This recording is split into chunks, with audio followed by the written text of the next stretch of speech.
హేమమాలి గౌతమిపుత్ర శాతకర్ణి సినిమాకు ఆమె 1.5 కోటి నుంచి 2 కోట్ల పారితోషికాన్ని తీసుకున్నట్లు టాక్.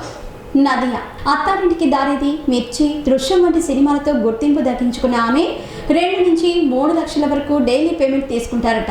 రమ్యకృష్ణ బాహుబలితో ఆమె బ్రాండ్ సౌత్లో గట్టిగా పెరిగింది. అందుకే 6 లక్షల వరకు ధర పలుకుతున్నారు.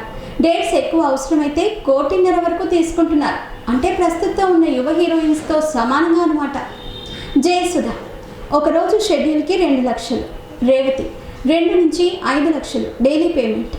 పవిత్ర లోకేష్ 50 నుంచి 60,000 డైలీ పేమెంట్.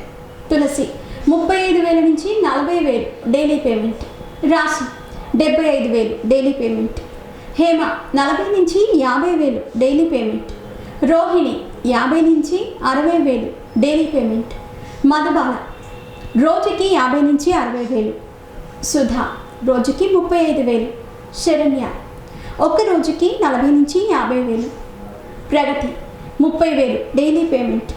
ఒకప్పుడు హీరోయిన్స్గా మెప్పించిన చాలామంది నటీమణులు ఇప్పుడు క్యారెక్టర్ ఆర్టిస్టులుగా సెకండ్ ఇన్నింగ్స్ని చాలా బాగా ప్లాన్ చేసుకుంటున్నారు. నేటి తరం హీరోయిన్స్ కంటే ఎక్కువ అవకాశాలను అందుకుంటూ ఫ్యామిలీ ఆడియన్స్కి కనెక్ట్ అయ్యే అమ్మ పాత్రల్లో ఎక్కువగా కనిపిస్తున్నారు.